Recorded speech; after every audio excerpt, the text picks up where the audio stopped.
The title is not clickbait. You read that correctly. I gained 200 ELO in one chess tournament. Over the board.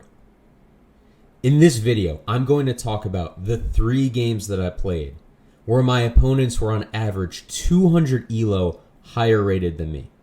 I'm going to talk about my preparation, which was pivotally important in these games.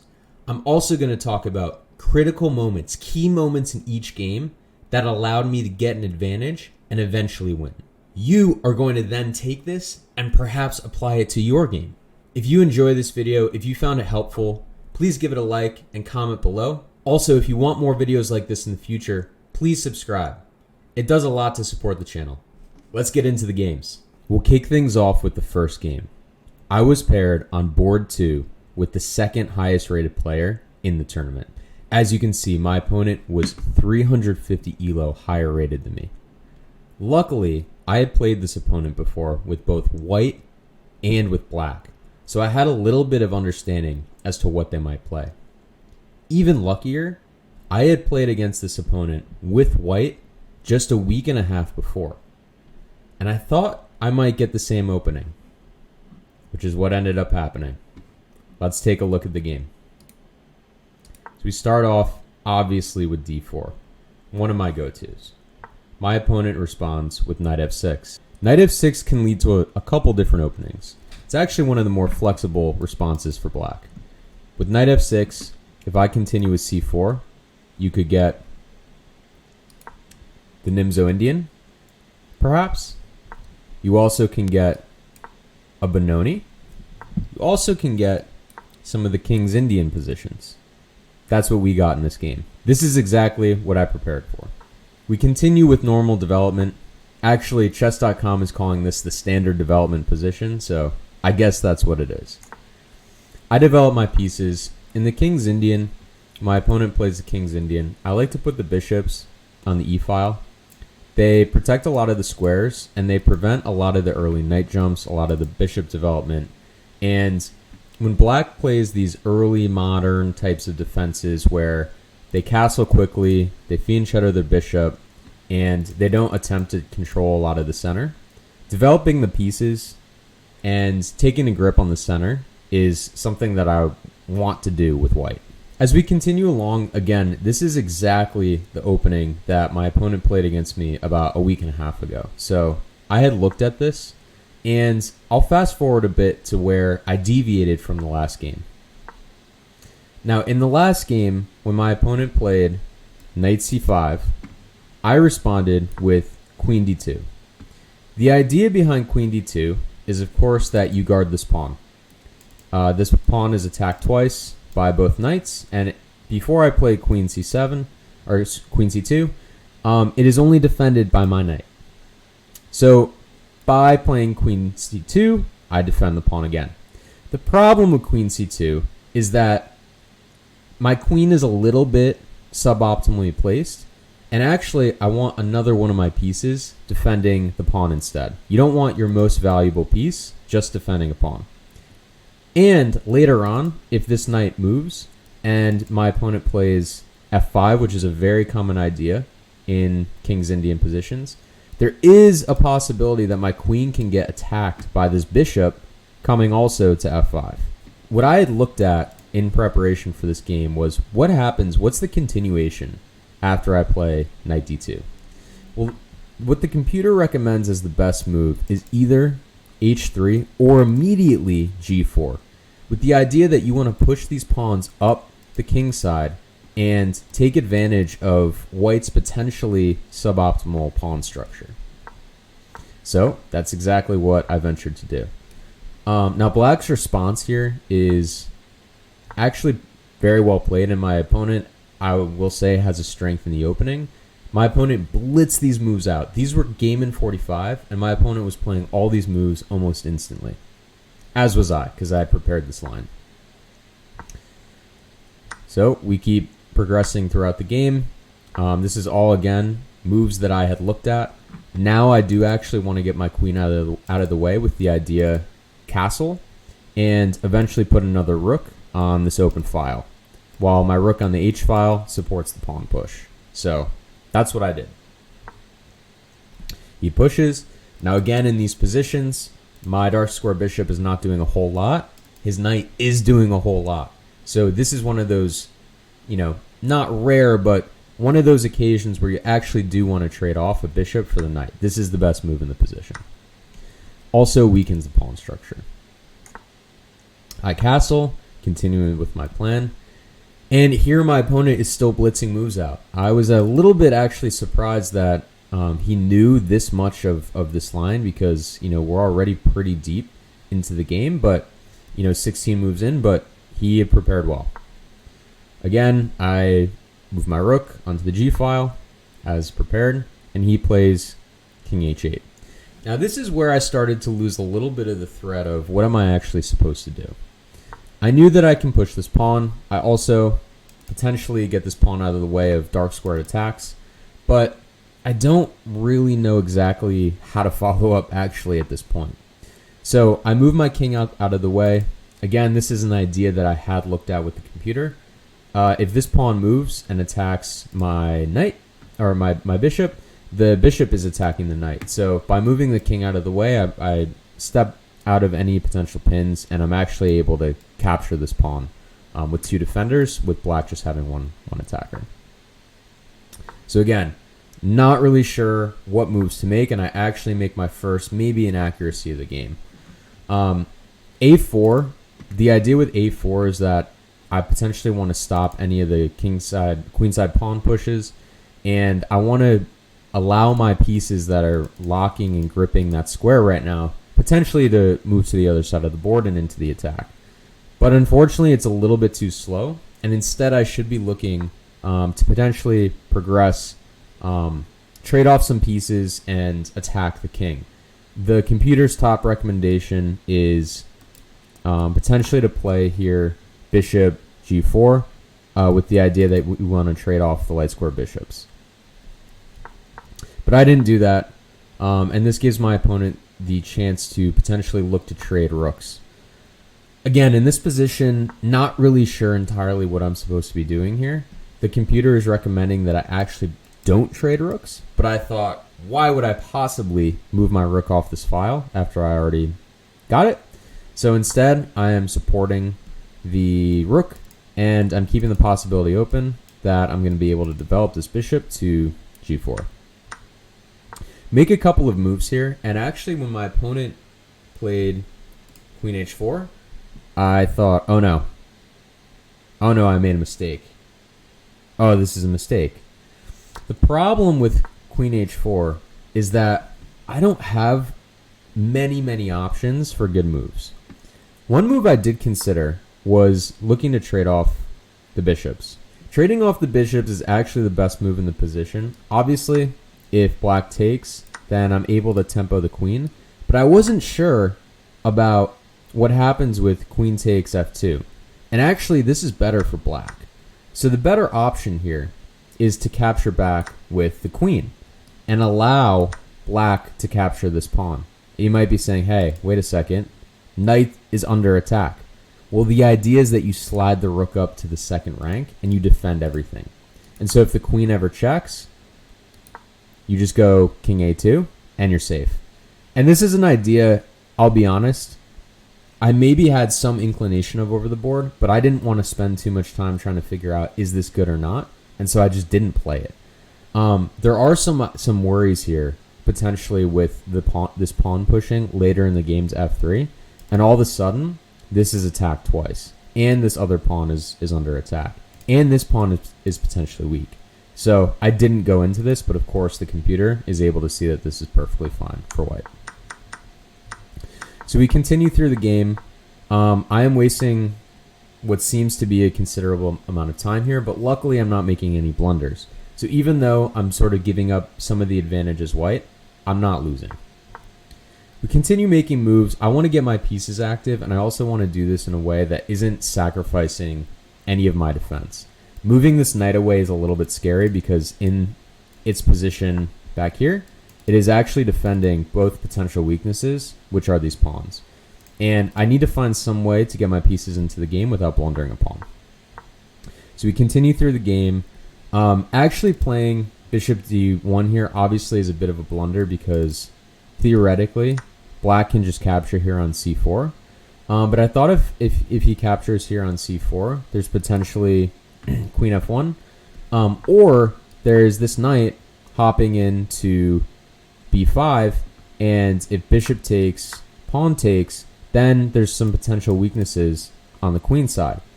The problem is that it's difficult to get to these weaknesses. The knight is actually pretty well placed, and if I play, if I waste a tempo here, and I don't know if the rook goes to a8, and I'm able to play b3. There's still issues here because the knight doesn't have to retreat. You actually can win this pawn. So it's a little bit questionable, and this plan was, I will say, dubious. Again, luckily my opponent did not take. My opponent instead looked at how does he defend the potential weaknesses, and he plays b6.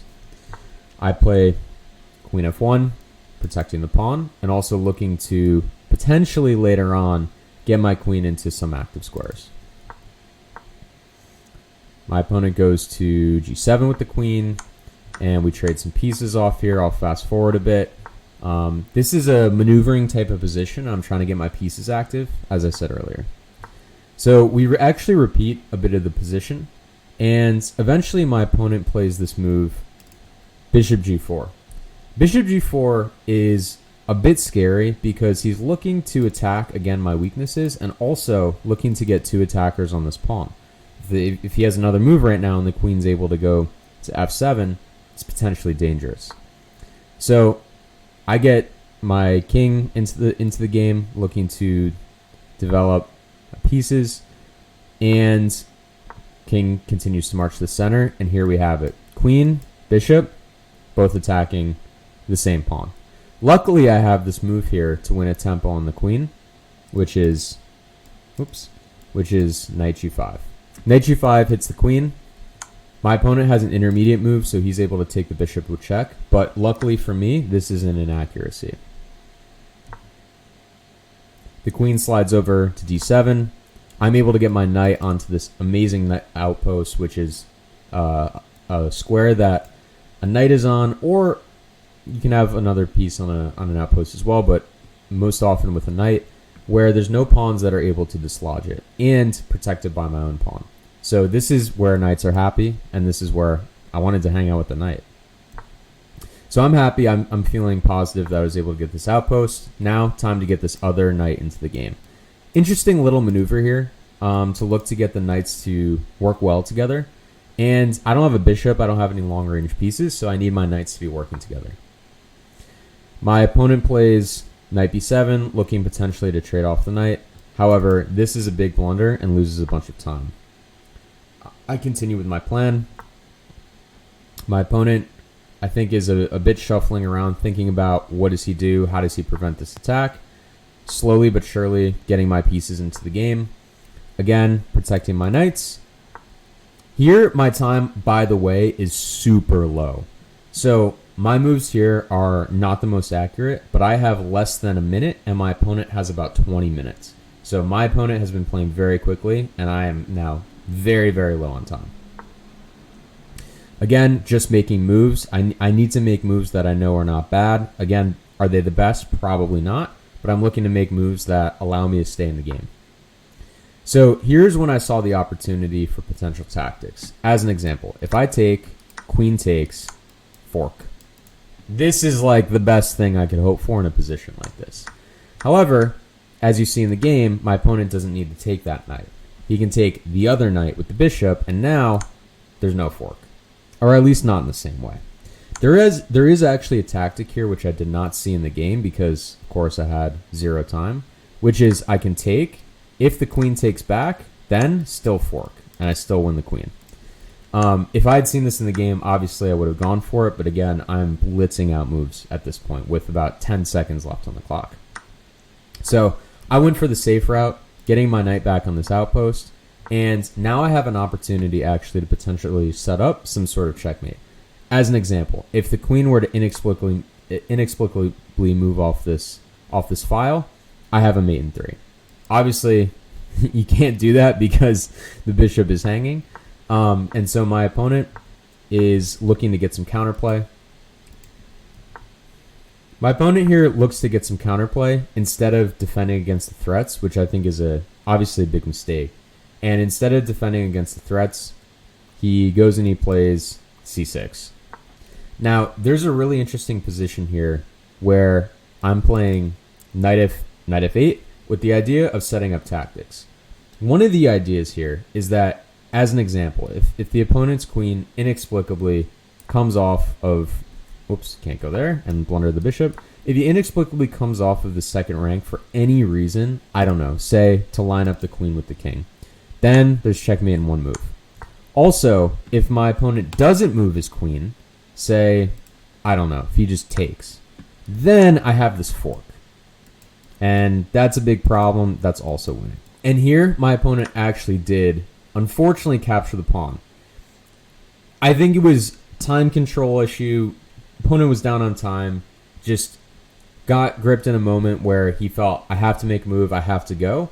And unfortunately, it didn't work out for him because here, again, there's this royal fork, and I'm able to fork the king and the queen. And the rest of this is basically game over because I'm going to be winning all the pawns. I'm going to be winning potentially a piece, and there's not really much my opponent can do here. So at this point, we played a couple more moves, and my opponent resigned. And this was one of my highest rated victories ever. My opponent was 350 ELO higher rated than me, and we were able to come out with a dub. Game number 2. As you can see, op number 2, 200 ELO higher rated than me. Again, I got incredibly lucky. I played this opponent a couple of weeks ago as black. My opponent played the fantasy variation of the Caro Kann, which I play a very sharp line against. And luckily, we got that exact same opening. I looked at this game beforehand. I'm not sure if my opponent did, but I studied this, and as soon as I saw we were paired together, I went back to my study and I said, how can I improve? So again, I'll be showing you where I deviated from the last game. My opponent, as I said, plays the fantasy variation of the Caro Kann. Now, the move that I like to play is takes, and takes, this gets really sharp, and you'll see it in the game. However, that is not one of the best moves in the position. I think the two best moves in the position, according to the computer, are to play e6 or to play knight f6.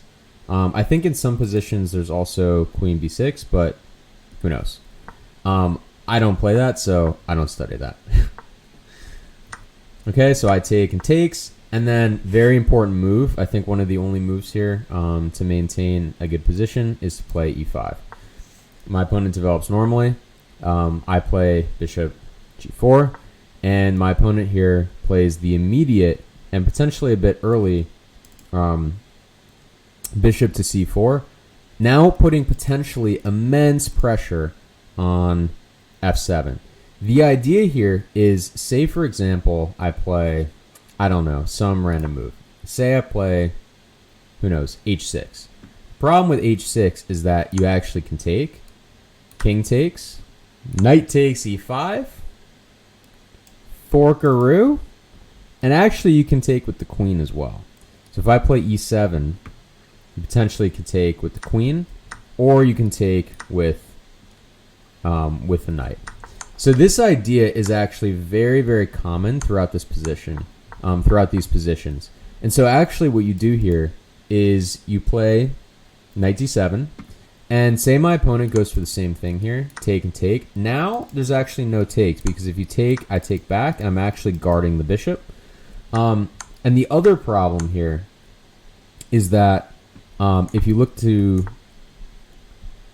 take, and I take, and you go the other way, so you go, hey, wait a second, I can still check the king, and I potentially can bring the rook into the game, and also this knight is guarded by the bishop, so wait a second, I'm just winning as white. The problem is that tempo exists. Tempo in chess is time. Time is you move, I move. When you move, that's one ply. If I move and you move, that's two plies. The plies matter. Plies matter. I actually can just take this. Even though it's still defended, what do you do here? If you just take, I take you. And now what happened? You just sacked a bishop for a pawn. The computer says -3. black is winning. What about the other way? Wait a second. No, I can just play queen takes. Nope. I have your queen. So this is a really sharp line that I like to take, and I think people who haven't necessarily played against this with the fantasy will sit and calculate a lot here. Anyway, we can continue going. My opponent continues to try to put pressure onto the f7 square, and again, this is the theme of this opening. When you do this, I don't know what you would call it, exchange. We keep going.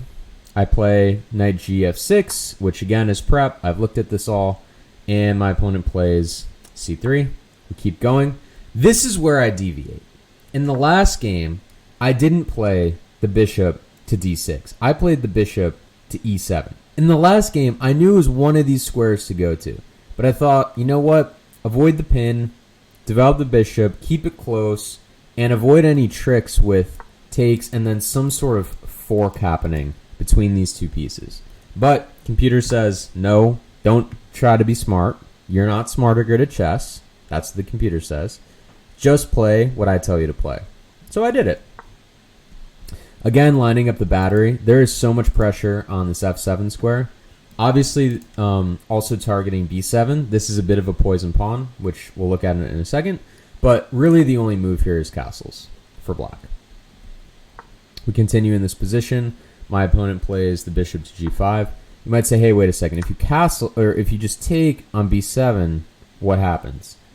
The problem here is that this is a little bit questionable. Black is, and I prepared this, black is supposed to take. You take back with the rook, and you can either play rook b8, which is not the move that I prepared. The move that I prepared was c5. And this is a really topical move in these, I don't know what you call it. Let's say exchange fantasy. Fantasy exchange. Fantasy exchange. Fantasy exchange Caro Kann's, and you'll see this later. A lot of c5s. But the idea in this is that actually the queen is a bit off sides, and I have a ton of development, and it's not so easy to make progress here. Say you just take it with the pawn. Well, the problem with just taking with the pawn is that I have knight takes. And now actually I'm hitting the queen. I'm further expanding. I have potential ideas to take the e pawn, and there are just issues here. For example, also if I'm able to play eventually, so say you go back to b4, and I'm able to then play rook b8, there are problems on the b file. And actually the best move here, one of the best moves, is to just play queen takes. And you got serious problems here. The queen is trapped. So if we go back to this position, my opponent did not take the b pawn, probably looked at this before, and instead plays bishop g5. I again had seen this, so I played queen c7, which is one of the top moves in the position, although the computer recommends also potentially immediately playing b5. My opponent kicks out, tries to kick out the bishop, and I am kicking myself here because I see the tactic, but I couldn't get myself to play it. I literally see the tactic that, wait, takes, let's say rook takes, hello, free pawn. Now, it is a little bit scary because of bishop takes f7, but after king h8, where's the attack? It looks like I'm threatening your bishop. This bishop is actually also potentially a little bit weak at some point, and I've got all this sort of development. If you try to later on develop your bishop, I have a fork, perhaps, after the bishop move. So it's very questionable, and I should have played this. There's no reason that I didn't play it. I saw it, I just didn't play it. So I dropped the bishop back instead. I thought, hey, may as well continue guarding this f7 square. I don't want to lose my light square bishop in a position where the light squares are under attack. That was really the thought process. I was not willing to take a pawn for that. Anyway, my opponent develops, and then I'm sitting here saying, wow, I really wish I did this tactic. So I just go for the same idea anyway. Again, if knight takes, then you just take this pawn, and about equal material. But actually, he took with the rook, and by taking with the rook, he defends this pawn. And actually, I was a little bit worried here. I said, wait a second, can he just double up his rooks, and are we potentially just going to take and sack one of these rooks on f6 and open up my king? So now I'm actually thinking, wait, I need to strike. I need to not give him the ability to attack. So if you're striking on the outside, strike back in the center, which is what I did with b5. The bishop drops back, and again I play the very topical in this position, c5. Hard move to find because it's not necessarily very intuitive, but I played it in the last game and I thought the opportunity was here. Now you say, wait a second, what if just queen takes? Is there any issue with that? Well, not really an issue, but the problem is after takes and takes, and okay, maybe you can take this one as well. Knight c4. The problem here is that there are positions where you can just play rook b8, and again, the queen moves, you have pressure on the b file. So in this position already, it looks like I'm potentially equalizing with black, and it feels pretty good. So you also say, hey, wait a second, can't you just take with the bishop? Well, again, the problem with taking with the bishop is you get this similar type of position, and white, I don't know, say plays any other move. Say they double up, which is the idea. Well, here you actually take advantage of the light square bishop being pinned, and say they just look to defend it with something like a4. Now you strike with a6, and all of a sudden you're down a bishop. So this is the idea of leaving this pawn undefended, is that there's a lot of counterplay in the positions where they take. So instead, my opponent takes a c-pawn. I take back with the bishop. The computer says you can take back with the knight, and it's slightly better. But the scary thing about this is, say that the queen now moves. I don't know what you get. Maybe takes, and let's just say queen takes. I'm really worried about this knight. Actually, the computer says that the best move here is knight h5, but I don't know. It just I'm not really sure about this. My F file is hugely exposed. It looks like all my opponent's pieces are heading there. I don't really have access to this outpost at this point. It's a little bit questionable. So I didn't go for this. Instead, I took back with the bishop. Obviously, my opponent sidesteps out of check. I tried to defend and shut down, actually, the queen side, but I end up actually making a bit of a blunder here. Say he takes and I take. This is actually a really complicated position. After rook takes, there are all these ideas of potentially checking my opponent on the back rank, and the only square you can go to is a dark square.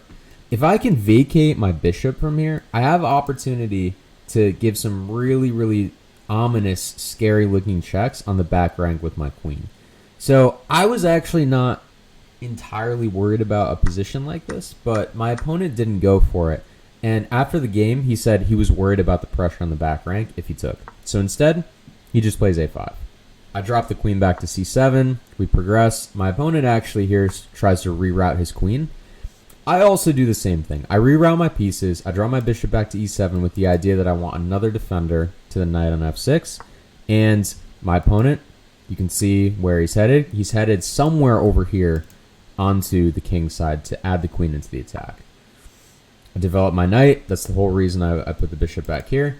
I'm thinking maybe I can also someday play knight e6 and maybe threaten this bishop, maybe hop to this outpost. Maybe even it's good, the knight is good where it is, attacking the bishop. My opponent here plays queen h4, which you could argue is the blunder of the game, but not entirely a blunder. It's just, I think, an inaccurate square to put the queen on. Here I'm putting a ton of pressure onto the bishop, and actually the real blunder happens here when my opponent plays queen g3. Now I'll pause for a second. Can you find the move? There's two moves, but can you find the move that I played that wins the game essentially on the spot for black? Did you find it? Okay. The move that essentially wins on the spot is knight h5. What knight h5 does is it attacks the queen. It also attacks the bishop. Very importantly, the queen is defending and the second defender to this bishop. So white is going to lose a piece. My opponent plays the queen to h4. I take. Opponent takes back. I get my knight onto such a great square. Not only is it an outpost, it also adds another attacker to this bishop. And the problem is that if the bishop, say, I don't know, drops back to the square, now, someday, I can actually just take this queen. Or take the knight with the queen. I actually can take it today. Someday, I can take it today. Or I can opt to win a tempo on the queen beforehand. So, opponent can't really move the bishop back. What my opponent tries to do is line up a checkmate. So say right now I get greedy, I try to take and say, hey, let me take, then it's just mate in one. So can't do that. So what I do instead is I play g6, just shutting down every type of threat possible onto the king on the g file. My opponent says, not so fast. I'm going to still try to make this easy for you. You can take my bishop if you want. I'm going to try to make it tough. So we keep going through the game. I end up taking the bishop, and my opponent here, I actually thought a good amount. I knew I was winning over the board. I'm up material. But the question is, what do I do when the knight hops into f5? Originally, I thought, wait a second, can I just put the rook onto a7 and I guard the square? Well, the minor problem here is that if my opponent's knight jumps into f5, and obviously I can't take because of this pin, then what do I have? My queen is under attack.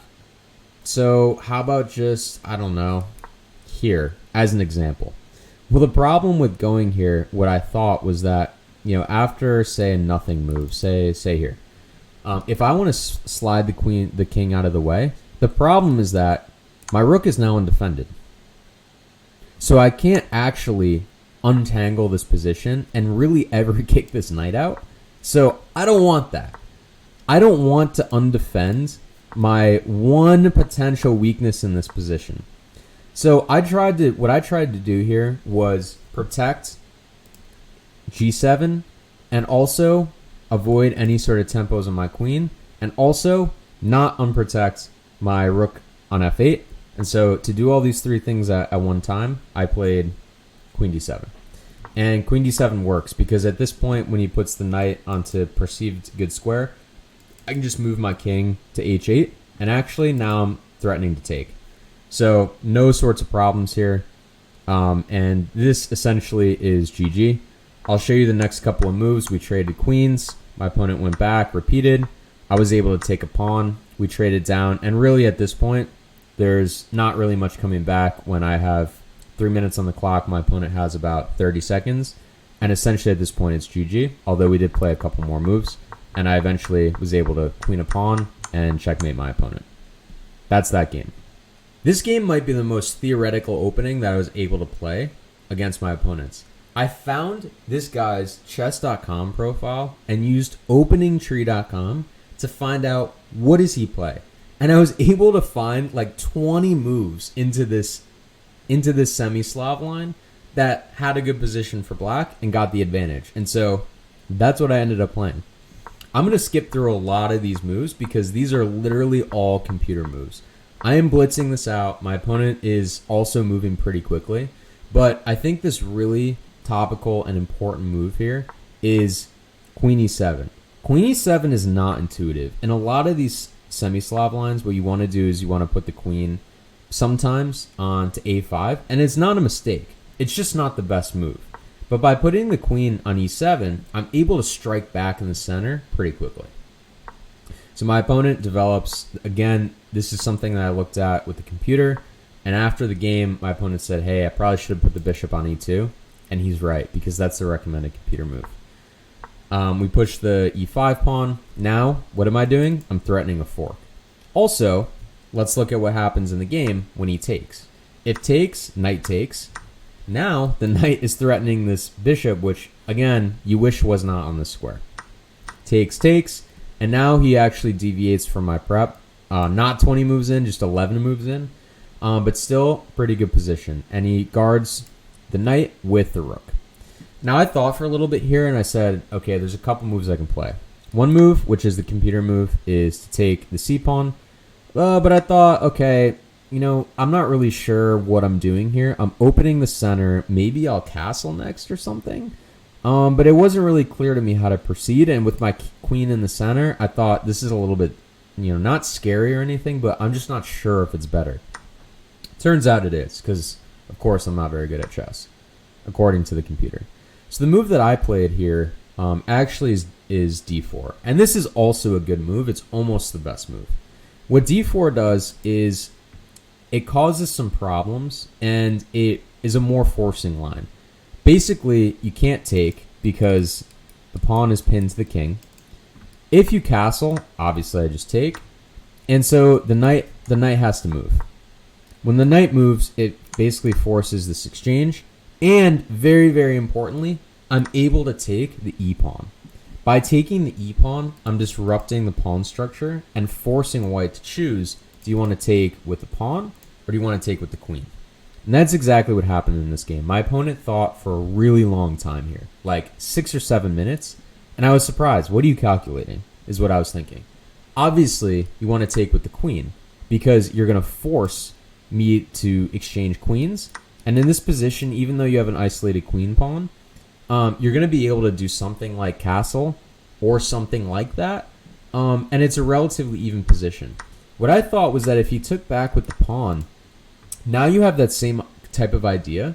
But the problem is that my queen's still on the board. You could castle, but it's going to be scary. I can castle conversely immediately and start to put my rook on e8, on d8, and go after these weaknesses that are very obvious. So I thought he should take. That's what ended up happening. He took with the queen, and again, we get this position. So the idea here is I think I'm better. I know I'm better. How do I prove out an advantage? The computer recommends a couple moves here, but the move that I chose to play, even though it's not in the top 3 recommendations, is still pretty decent. The idea is that I go after this pawn. Say, for example, he tries to defend the pawn by moving